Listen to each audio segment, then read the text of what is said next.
So let me just add a couple seconds here. I am very sorry, but I did not have the first few minutes of this session recorded, but the rest of it is very interesting, so please enjoy. When we say that being a member of CERT is a team sport, it is a team, absolutely. So for this session, and also just in general, I'd like you to go ahead and actually load up, if you're on a computer, a copy of the participant training manual, because we will be referring to that. And also go ahead and look at a copy of the skills checkoff list. And so that'll give you an idea of, in terms of what we're going to do when we do get a chance to meet in person. Both of these links are on the front page of the online session. Let me know if you guys need the links in the chat window as well.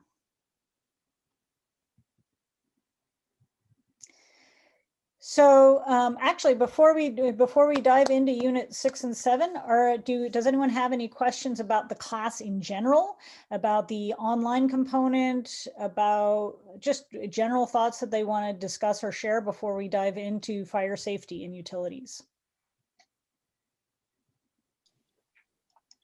Hi, Julie Snyder here. Hi, Julie. Hi. Quick question. I've already passed the final test. And I want to know I know I have to go through all of your other training sessions and whatnots, but I want to know what else it is that I need to do to make sure that everybody knows that I've passed, and what else needs to happen. I already have the backpack, whatever else that needs to be done. So fantastic. I'm going to actually redirect that question to Mark. Give him a chance to unmute and take it away, Mark. Yeah, so just hang on to everything right now. You will have received that certificate, which we'll be asking you to upload to our website. You don't need to worry about it right now because we're actually just finalizing the process. But so just hold on to everything for now. And then towards the end of everything, you're going to get a document which is going to just list all the steps that you need to complete. So you'll be uploading your certificates and whatnot. And then at that point, we'll issue your credentials. So all that will be forthcoming. So just file that away for now, and we'll get you more information. And my husband really wants to know when I get my vest. Well, and just to add into what Mark said, I mean, the second part of it is going to be that in-person training. So it's the training is not complete until we've done that in-person training. Awesome. Okay. 10-4. Any other questions or thoughts about the overall program at this point?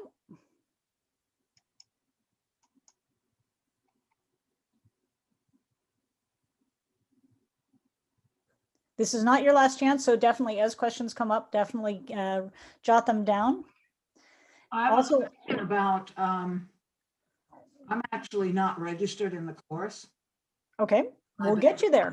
I've been reading the material. So when you say registered for the course, do you mean on Eventbrite, or that you haven't done the University of Utah's course? That's a good question. I definitely haven't done University of Utah, but I don't know to what degree I am registered. I attempted to in the beginning and something got screwed up. But anyway, I have done the CERT training before, twice, I think. And the backpacks. Anyway, what my question is will I be eligible to do the in-person training if I haven't done the University of Utah thing? That's a really good question. My gut instinct is to say that we can't give you, because the in-person class is a part of the whole University of Utah's that complete CERT program, and that we're not dividing it up into chunks. so I would encourage you, if you have the time and are willing, to go ahead, and we'll send and make sure that you have the link to registering and taking the online course. It will be review, but we feel that that's really useful for people because this is material that we don't encounter every day. And so if you are willing, that's what we would strongly encourage you to do. Let me just add to this. I am looking at the master roster and I see that you completed CERT training in February of 2018. And so at this point, really, to be up to date, all we require is that you would come to a drill day. But it's still very easy to do the online course, and it is a fantastic review. I would like to ask a question that I had already emailed to Cam, but we've all been busy. Wondering if a person had missed one segment, can they use this class to make it up? So it's kind of similar to what she just asked. Yeah, and actually we've been discussing that as the group of instructors, and we haven't come to a fixed decision yet, which is why I haven't gotten back to you about that yet. Okay. Unfortunately, there are some differences between the programs, and so it's not an apples to apples kind of question. So we need to make sure that people have all the content. So kind of we'll need to figure out the details and to give you like an official response at this point. I would always encourage people to go ahead, and if they're willing and if they've got the time, to go ahead and take the class, even if it's redundant, because it is so, I know that I always learn so much more every time I see it. But I also want to respect people's time. So I'm not going to make that a firm commitment until we've had a chance to make a group decision on that.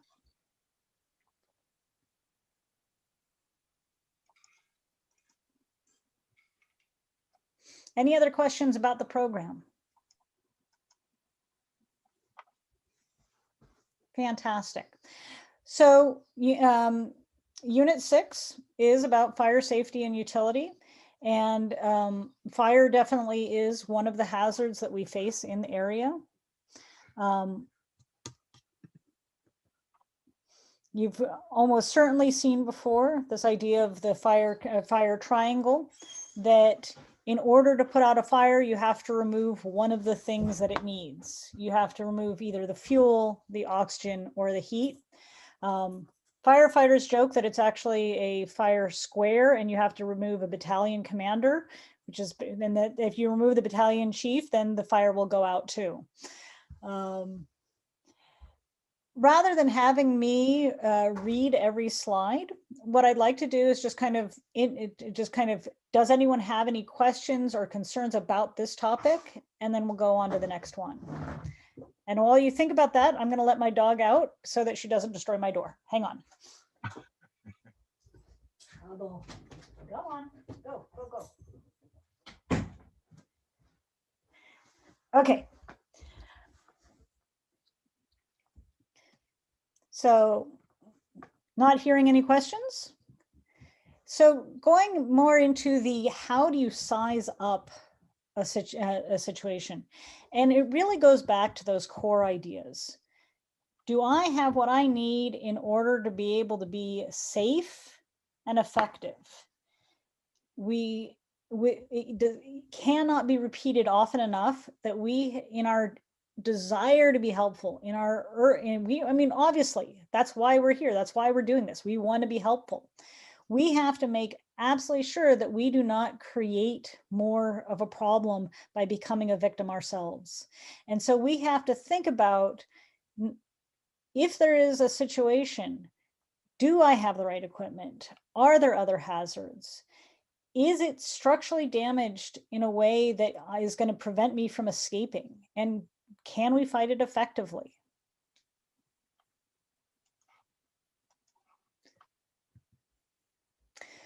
At this point, I would like you to go ahead and pull up your document of your participant manual, and go ahead and go to chapter 6, page 4. And you'll see that there is a list of a fire size up. And so this is a tool to help us think through what are the things. And I'm actually going to go ahead and I'm going to switch the screen sharing.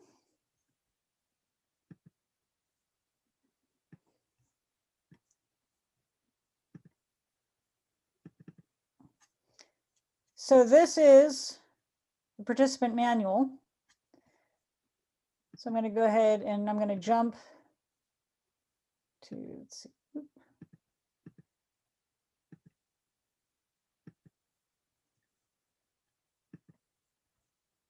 Oop, I thought I was going to jump, but instead I'll scroll.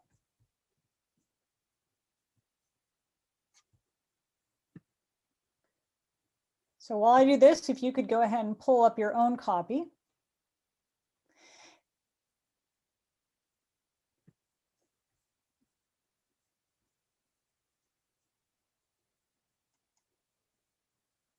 And I stand corrected. It is on chapter, it's page 6.4 and 6.5.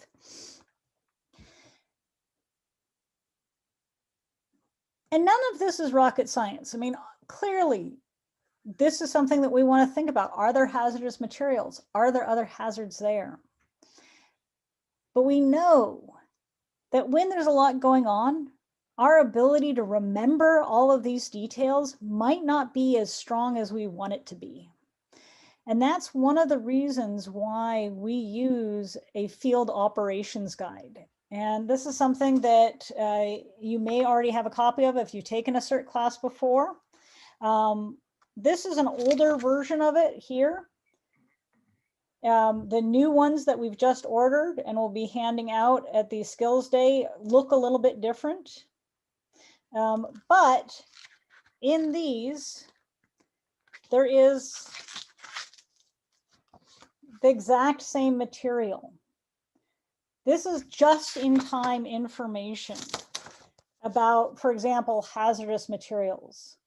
And so the reason I bring this up is that being confident and competent to respond to a disaster is not about having all of this knowledge in your head, but it's knowing where to be able to find it. And so having a resource guide like this is incredibly helpful, and it's what's referred to as a cognitive aid. As I said, we've got a bunch on order.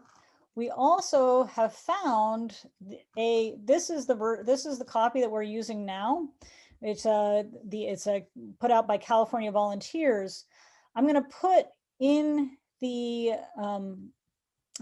chat window a link actually to that. Let's see. Actually, if I could ask Mark or Chip to go ahead and grab that. I did a shortcut. Actually, hang on. I will do this. Stand by. I'm going to go ahead and share the slide deck again. Give me just a moment. Okay. And in fact, actually, and I'm going to zoom to you're getting a quick preview of what we're, and let me jump us.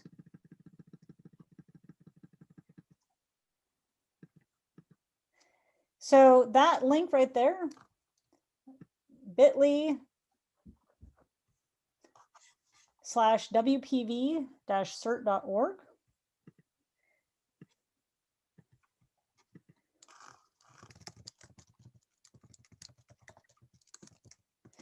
And this is basically it's a copy. It looks a little strange because it's basically ready to be printed, but it has all of the content. If you want to go ahead and see a copy of the field guide ahead of time, and so that'll show it to you.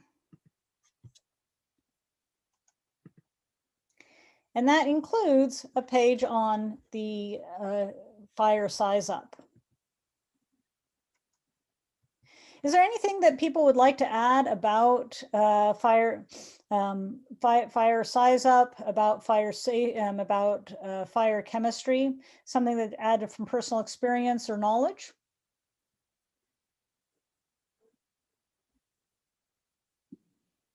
Clean your chimneys. Oh, that's a good one. Yeah, we had a lovely chimney fire.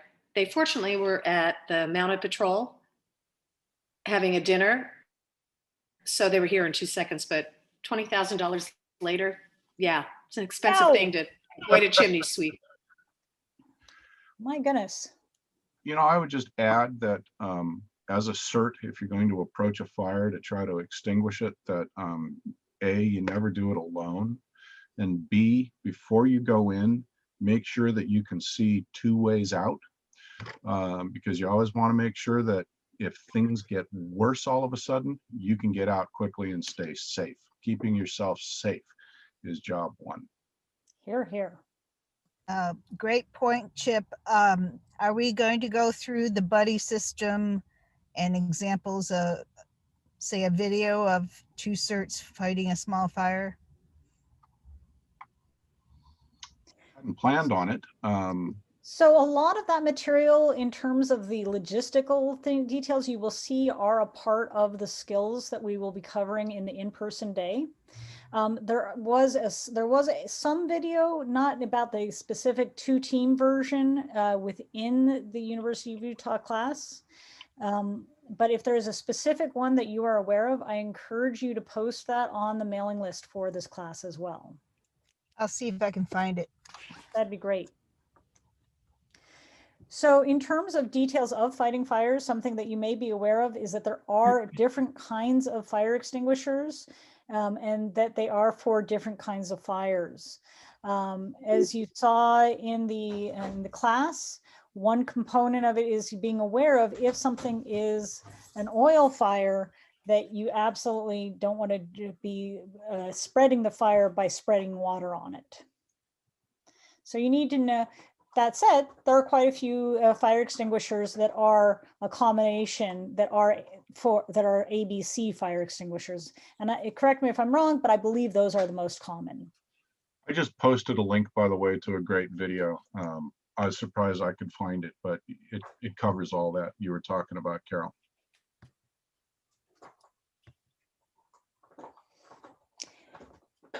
And I do want to point you to, in terms of fire suppression safety, a lot of it, go ahead, and if you can pull up page, I can't even see the size of that. I think that's 612.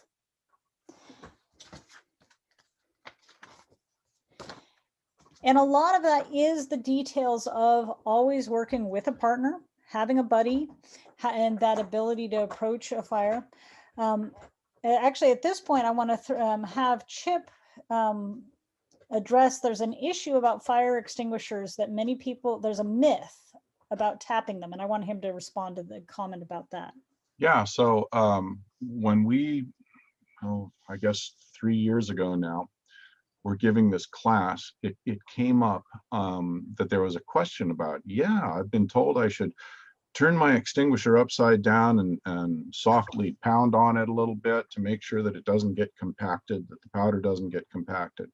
And thinking about that, it seemed like I had never heard that expressed from any manufacturer. And so it seemed like something we should research a little more, and we did. And we contacted a number of manufacturers and found one manufacturer actually says on their site, no, don't do it. And another said, listen, if you can find any manufacturer that in their operating instructions says to do it, let me know, because quite frankly, if it is a UL listed fire extinguisher, it has been tested and certified that the powder inside will not compact. And as soon as you start to discharge that extinguisher, the gas inside expands and the powder basically liquefies and flows very freely. And turning a fire extinguisher upside down and pounding on it, no matter how gently, and this was told to me directly by one of the guys who wrote the standards on fire extinguishers, said you're more likely to damage the fire extinguisher than to do any good. So don't pound on your fire extinguishers. And you'll be told contrary by the people that service fire extinguishers. This is still common knowledge among service technicians that you're supposed to do that. Don't do it. That's all. Okay. Something else about fire extinguishers that I think is really important for people to know is to realize that they last a very, very short period of time. That even a fairly big one, you've got, I think about 40 seconds worth of spray. And so that's just something to be aware of. A question came up of, can we discuss our part when it comes to evacuations, like last summer's situation? Mark, do you want to address that?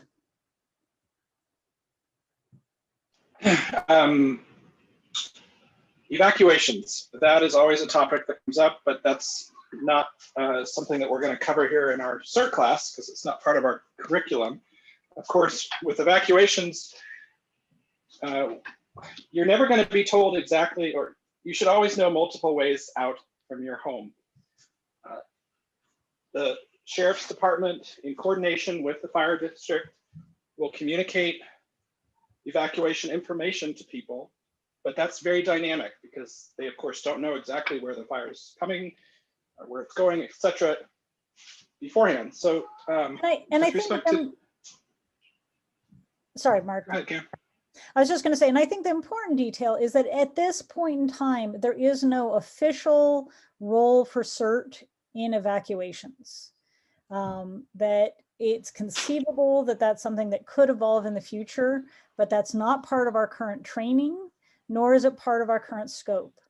And something that is almost counterintuitive about CERT teams is that it's really important that we stay within our scope of practice. So even when there's something that clearly something needs to be done, it doesn't necessarily need to be done by us.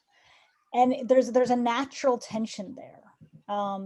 And that in order to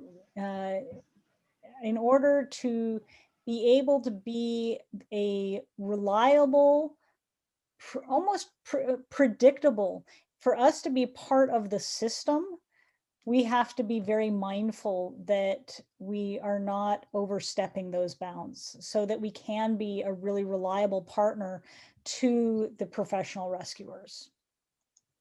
And that, honestly, that does take discipline.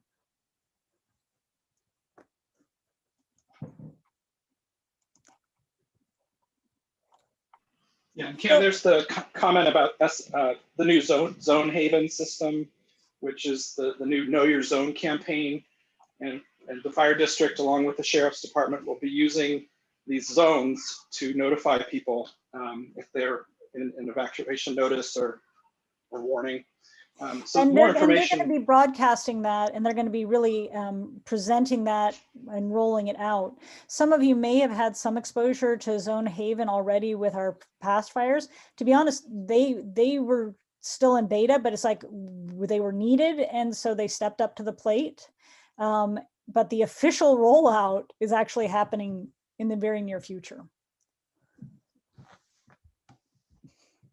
So in turn, kind of going back to the curriculum, one thing to be aware of course, is that sources of fires, that utility systems are definitely a part of it. One of the things to be very aware of is that natural gas has the smell added to it so that we can smell it and be aware of it. And definitely one of our roles is to be aware of that and to know how to safely turn off natural gas if we smell it. An important detail is that we don't turn off it just preventatively because of some of the challenges of turning gas back on safely. Also being aware of course, and we know this from, in fact, recently, that there were some transformers that were potential sources of fires that took place recently. Is there anything anyone wants to add about either the electrical system or natural gas as a hazard? So one thing to keep in mind is that propane sinks and natural gas rises. And Vicky, if you want to just go on a little bit more of how does that affect us in terms of from a response perspective? Well, just in terms of if you had to escape, you smelled gas and you had to escape, you wouldn't want to be crawling along the floor if it's propane gas.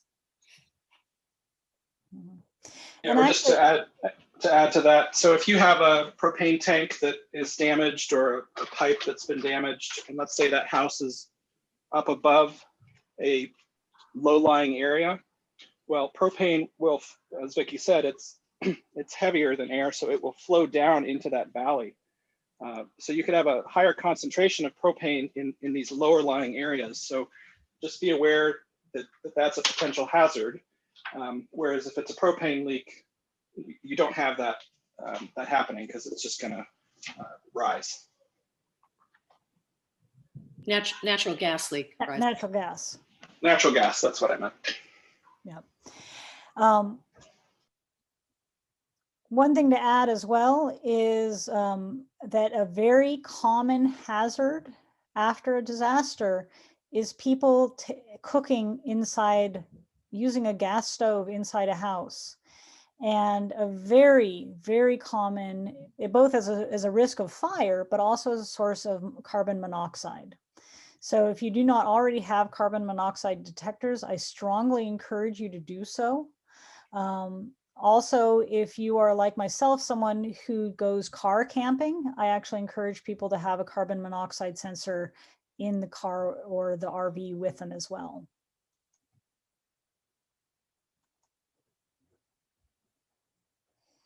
There's a question on the list of why you shut off the main breaker last. I have some theories, but I don't actually know for sure. Does anyone know for sure?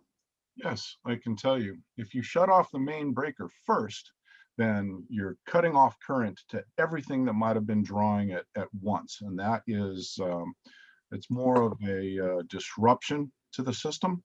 And so if you shut off the individual circuits first, you're gently de-energizing the system. Likewise, you know that the smaller circuits have been shut off when you go to turn everything back on. You especially then again want to make sure that the other breakers are off so that when you turn on the main, it doesn't immediately try to draw power to everything that starts up. These kinds of things can damage transformers and cause a huge surge in the main lines. You just don't want to do that. So you've got a lot more control that way. Yeah. Yeah, and let me add to that. One reason is that if you trip a main breaker where there's a substantial load on it, it's more likely to cause an arc in the breaker. And that arc, although it's small and contained and is well within the capability of the breaker, if you're in an explosive atmosphere, like you have a gas leak, then that could be an ignition source. So you're limiting the chance of an arc happening if you're lowering the load on the breakers. So that's why you would do it in that order. Thank you both. So going on to hazardous materials, remember that from a CERT perspective, all of these are the exact same thing as a stop sign. And that the rule of thumb that I've heard about hazardous materials is literally a rule of thumb that if you hold your hand out in front of you, that the size of a hazardous situation should be smaller than your thumb. And that tells you how far away that you should be at a minimum.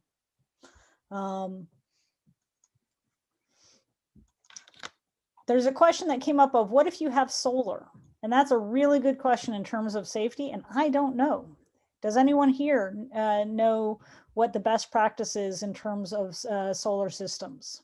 You need to de-energize a solar system as well, because that can continue to conduct current, even if you've turned off your main electrical system. Yeah, there'll be a PV or disconnect that's required by law. It's going to be in the same location as your main breaker typically, but just be aware if you have solar, know where your PV disconnect switch is. It's on the side of your house somewhere or inside. You know, it strikes me that that is a great topic as a future standalone session as we have more and more people who are moving to solar and having battery packs.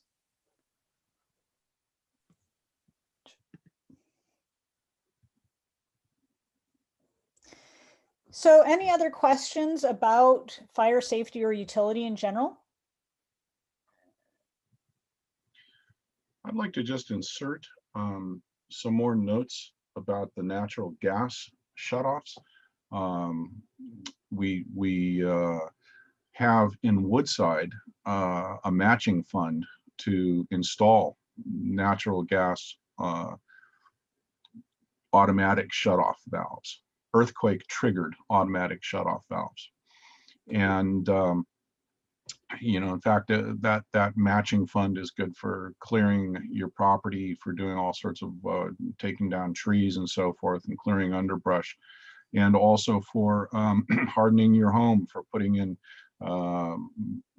ember resistant vent grills, and putting in spark arresters on the chimney, and for putting in the earthquake triggered natural gas shutoff valves. I want to also point out that if you do that and you want to be able to turn your gas back on without getting into trouble, there is a certain amount of code that's involved, and anybody who wants to know what that code is, it's possible, it's doable, but basically the valve has to be between your meter and the home, and that pipe needs to be up to the same standard as your home system, not PG&E's system.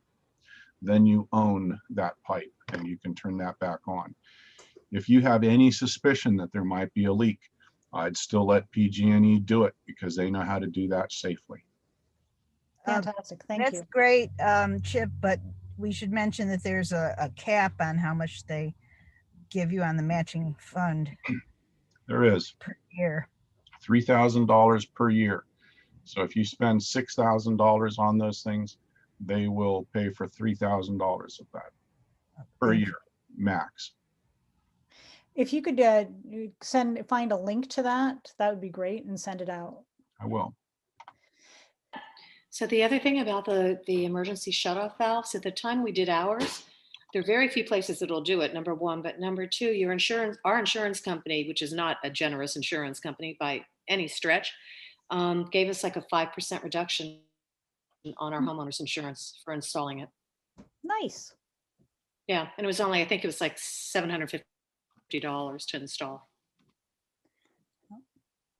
So what I have shown on the screen now is from the skills checkoff list, which I referred to at the beginning. And just to give you an idea of the kind of things that we'll cover when we do have a chance to get in person, and we'll get a chance to actually, one of the best ones is a chance to actually fire the fire extinguisher and really experience just having the firsthand experience with that if you haven't done so already.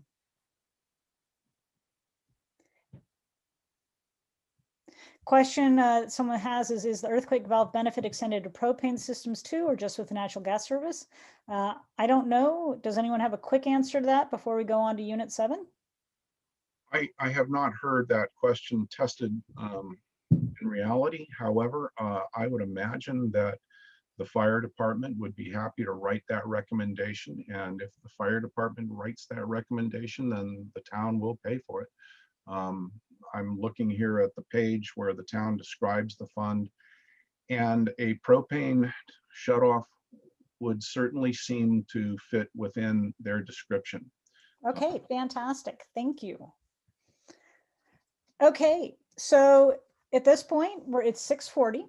I'd like to go ahead and move into Unit 7, which is light search and rescue. But before I do so, are there any other questions or thoughts that have come up about fire suppression as a topic? And of course, any question, any comments, any concerns that people have, we do have the mailing list, and people haven't been using it too much for discussion, but I encourage you to do so. And so that said, I'll wait a moment and see if there are any questions before going on.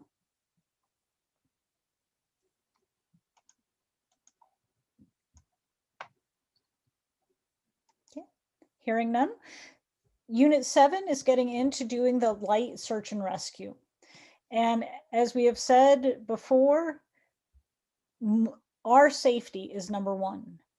And that is, it's enlightened self-interest. If we cannot help others if we do not protect ourselves. It is vital to our ability to be helpful is to make sure that we do not underestimate the risks to ourselves. The other thing that we need to keep in mind is that we have to remember that our mantra is that we want to do the greatest good for the greatest number of people using the resources and manpower that we have available to us. And there will be times that the best and safest thing for us to do is to simply raise awareness. If someone is trapped and we are not able to help them, we will do them more good by making others aware of that than us putting ourselves in harm's way, which then reduces the number of rescuers and increases the number of victims. So like with Fire Size Up, there is a framework for thinking about how do you size up a situation? How do you make these decisions? What are the things that you are thinking about? And especially because we are not professionals, this isn't something that we practice all the time. We use the tools to help us ask ourselves and each other the right questions. So you'll see a list of that. This is on page 7.4 of your book. It also, you will find this so you'll have these questions literally with you. And so you'll have this as a tool to ask yourself the questions. First thing we do is that we gather facts. Just like with responding to a medical situation, I've heard it described as don't just do something, stand there. The first step is to find out more. And what you're trying to find out is is there something here that can harm myself, my partner, others? What are they? Be aware of the situation. Don't just rush in. You're going to be able to do a better job by thinking about it first. You're going to be able to think better by keeping yourself calm and by having thinking partners. When we're thinking about structures, what we're looking at is kind of thinking, it's like, is this a go, no go? And remember, the title of this unit is Light Search and Rescue. We are not turning you into professional rescuers, but we are empowering you that if it is cosmetic damage and it is safe for us to go in, then we can help people. If you see a floor, if you see a ceiling or a wall down, that is not a stable situation, but we can gather information and we can share that information. The fact that we're a team, the fact that we communicate information with each other helps the professional responders make good decisions about their use of resources. It's not about us being heroes, it's about us being part of that team.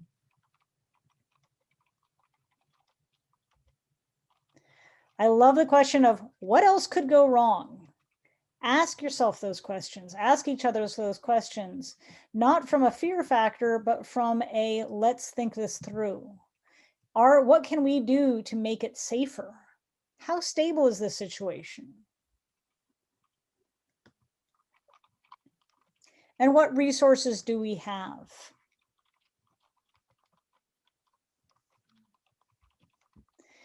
We have to be willing to say no. We have to be willing to say, this is not safe for me to do. Yes, there is somebody, there could be someone hurt. I know it's hard to hear, but that alone is not a reason for us to go into a building. It has to be safe for us. And the reason why I'm repeating this over and over is that we need to own that. We need to know that in our soul. We have to know that we are protecting ourselves And that is a source of service for others, is that if we don't protect ourselves, we cannot be of service.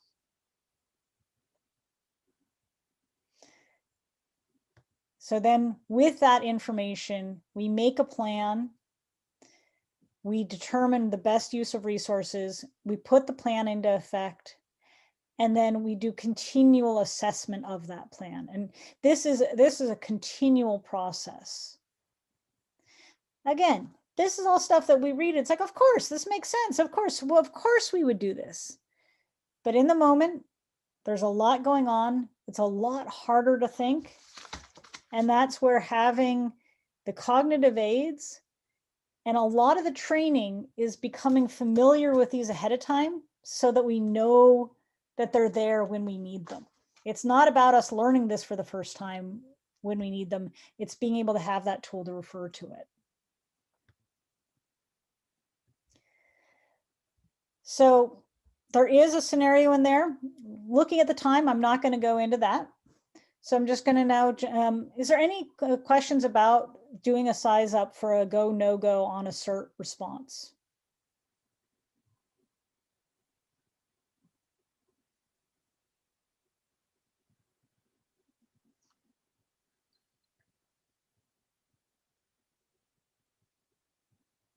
Okay.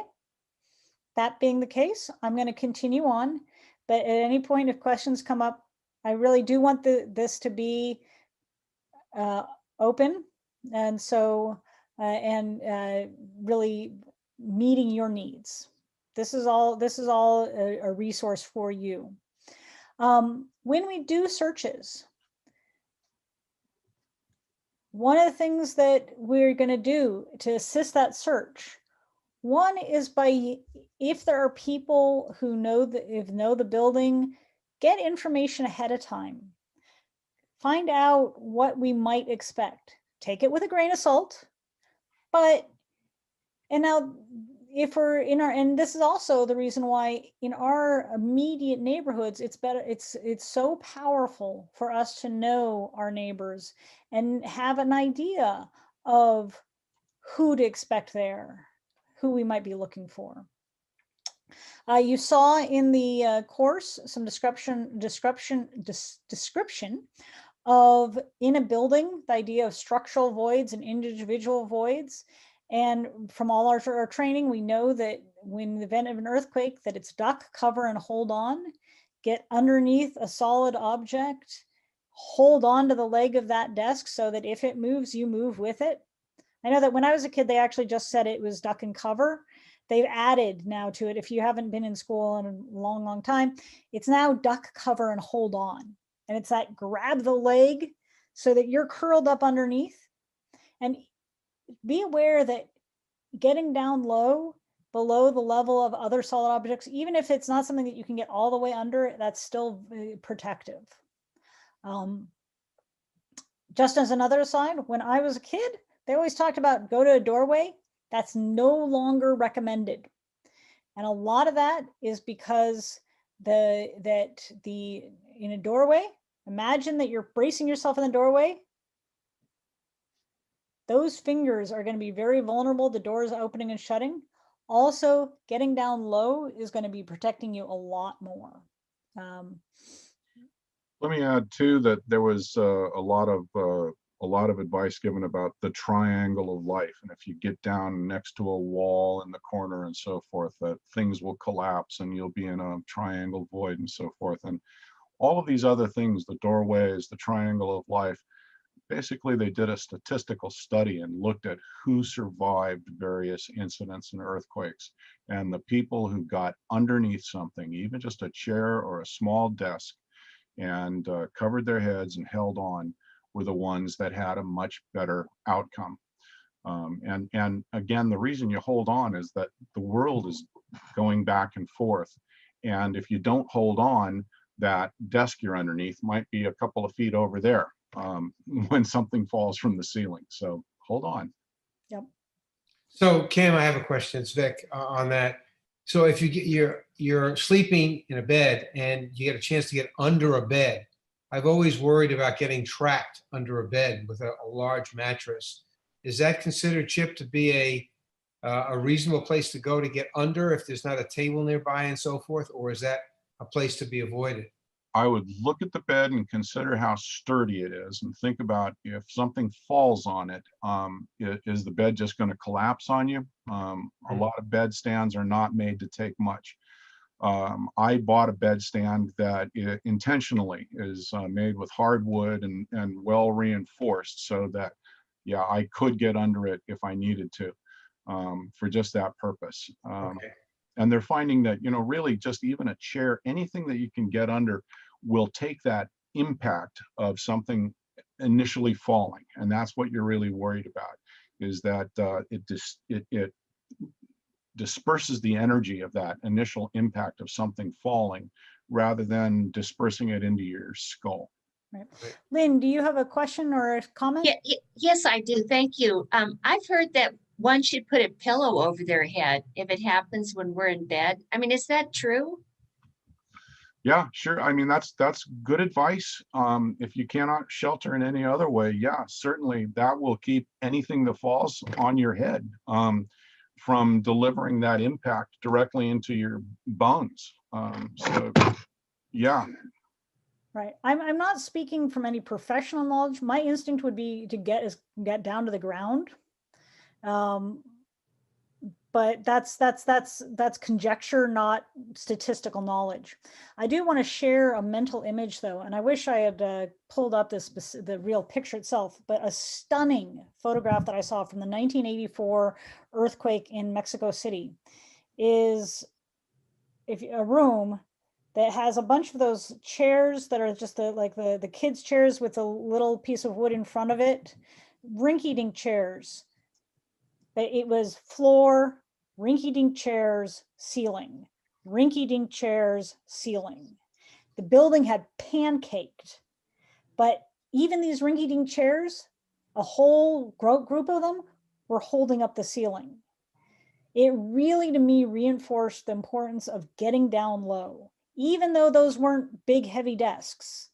If you were below the level of that which would catch a material, in our situation, chances are it would not be structure collapse, but even non-structural hazards falling.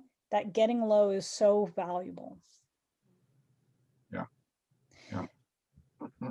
Any other questions or comments? Okay. When we do searches, one of the things that we want to do is be thorough and efficient. And part of that is through the marking of doors. If you've kind of seen any video of disaster responses, you've probably noticed that there's the big graffiti on the doors. What you don't see at a distance, though, is there's information written into that. We'll go over this in the in-person class day, but that, as you saw in the course, that idea that you start with your identification of who you are, your time in and your time out, because this is about accountability of our teams as well, so that we know that if someone did get into trouble, that we know where they are. Very important. Also, that information of what was searched, what was found, what and where people have been moved. And so we're using the building itself as a location of information. Question on the previous slide.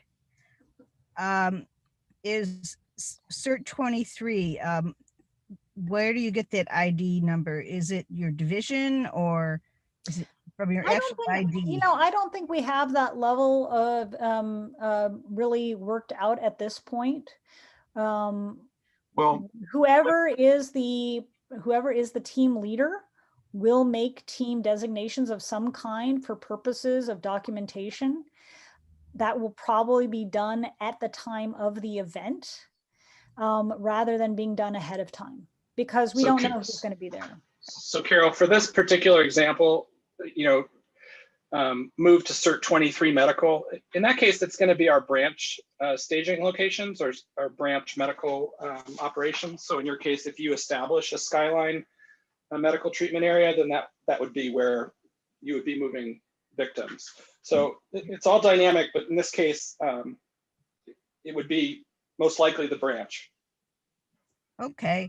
And one more observation I remember from the previous class I took is they said do not write this on a garage door because garage doors often get put up.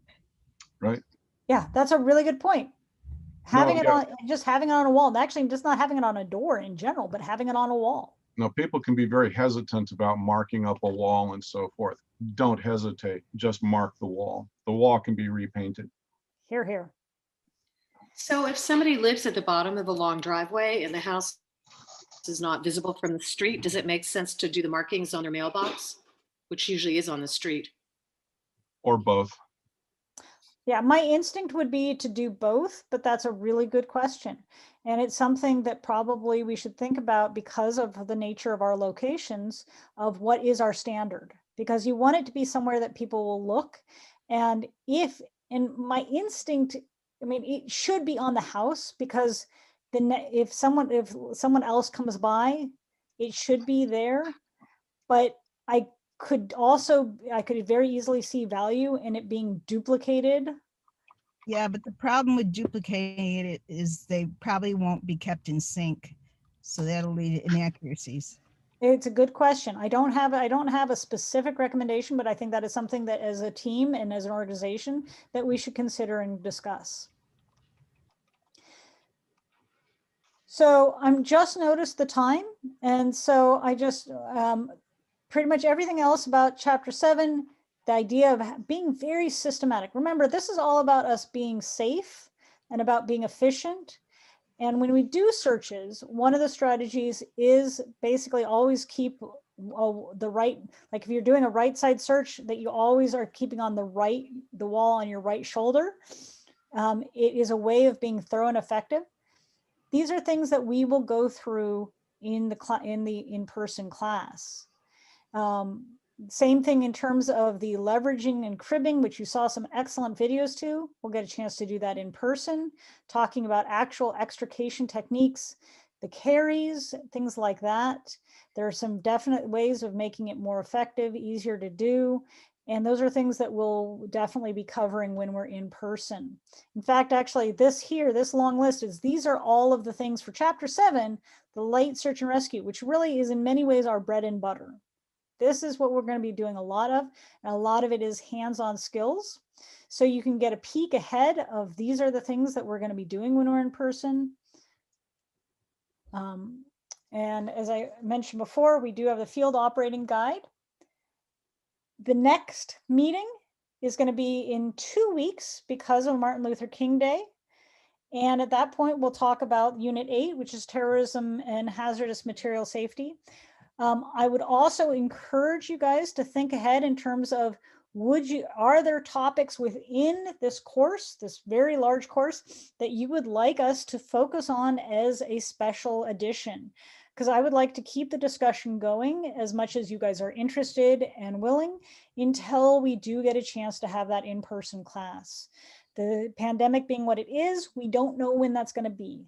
I suspect that we'll do it once we have enough people vaccinated that we can get enough people together.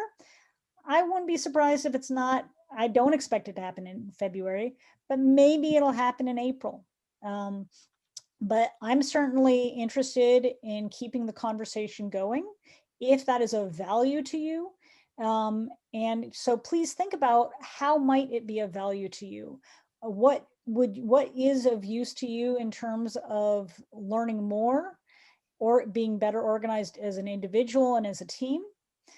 We do have the command post operations training also coming up this Saturday. So coming up this Saturday, the command post operations class. We then do have then on the 18th. Is that right? Did I say? Yeah, it looks like. Yeah, the operations Hey! class on the 18th. I don't think this is right. Nope. Hang on. 25th. 25th, my apologies. That is incorrect. I can't change it right now, but please.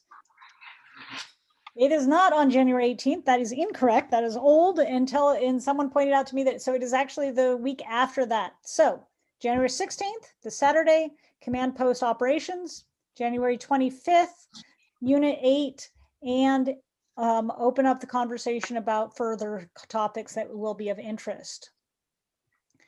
Let's see. We are at 7 o'clock. If anyone has any other questions that you would that you'd like to talk about for 7 or chapter units 6 or 7, happy to stay on the line. Otherwise, I shall wish you guys a good night and see you in 2 weeks. This is Thank Julie. you. Just real quick.